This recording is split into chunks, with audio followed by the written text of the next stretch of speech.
Namo Adida Phat. Thanks so much for joining me for our daily practice check-in. Listen, listen, listen. This wonderful sound calls us back to our true home.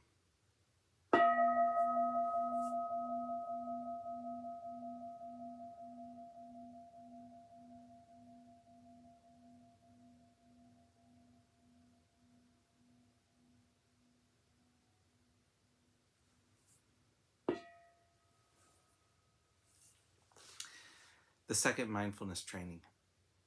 Aware of the suffering caused by exploitation, social injustice, stealing, and oppression, I vow to cultivate loving kindness and learn ways to work for the well-being of people, animals, plants, and minerals.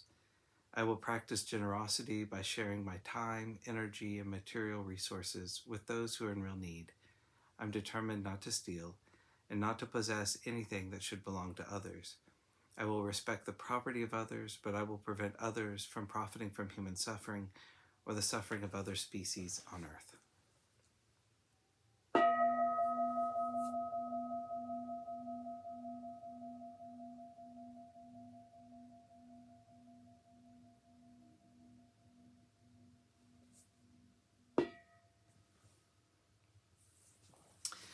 We're reading Everything We Do Matters by the Venerable Wuling for our Dharma lessons, and today we're beginning a new chapter, her talk on goodwill, compassion, and equanimity. One time when the Buddha was in Kalama, he spoke to the people there about the three poisons of greed, anger, and ignorance.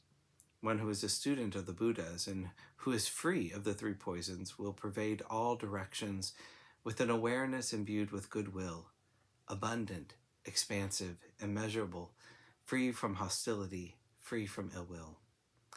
This student will also keep pervading the six directions of north, south, east, west, above, and below, everywhere and in every respect throughout the cosmos, with an awareness imbued with compassion and equanimity, both of which are abundant, expansive, immeasurable, free from hostility, free from ill will.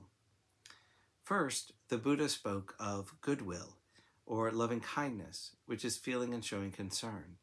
It is the wish that all beings be well and secure, that they be happy.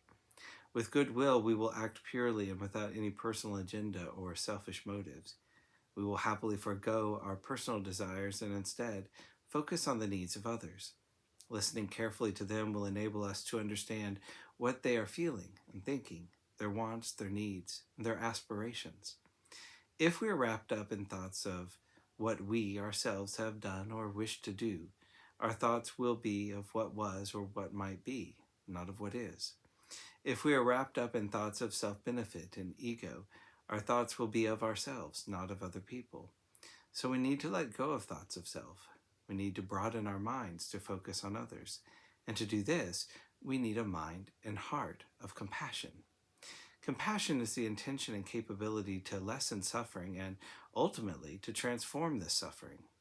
When we adopt an awareness imbued with compassion, we seek to ease others' pain. But in our wish to help, more often than not, we react emotionally and end up getting carried away by our feelings.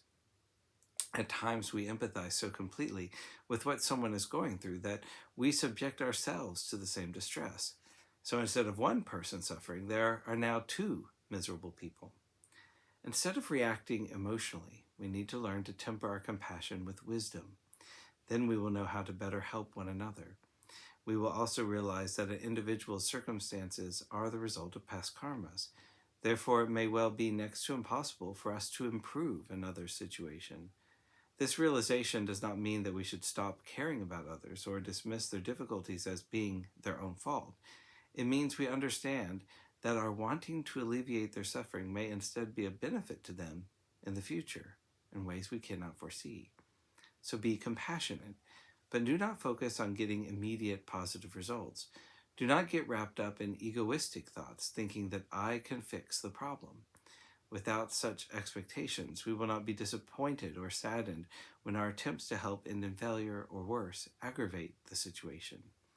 We will not know how best to help if we fail to temper our compassion with wisdom.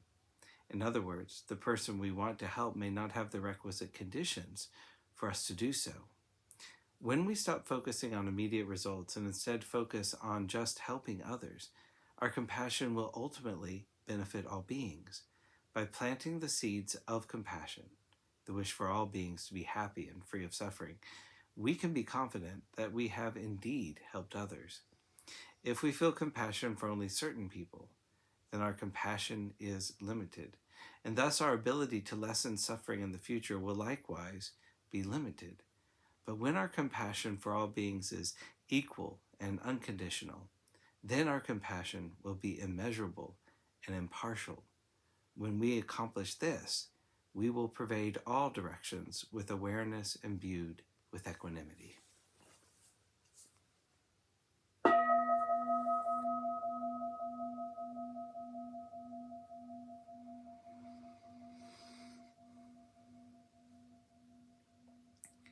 May all beings be well. May all beings be happy. May all beings be peaceful. Namo Adida Phat. Thanks so much for joining me today.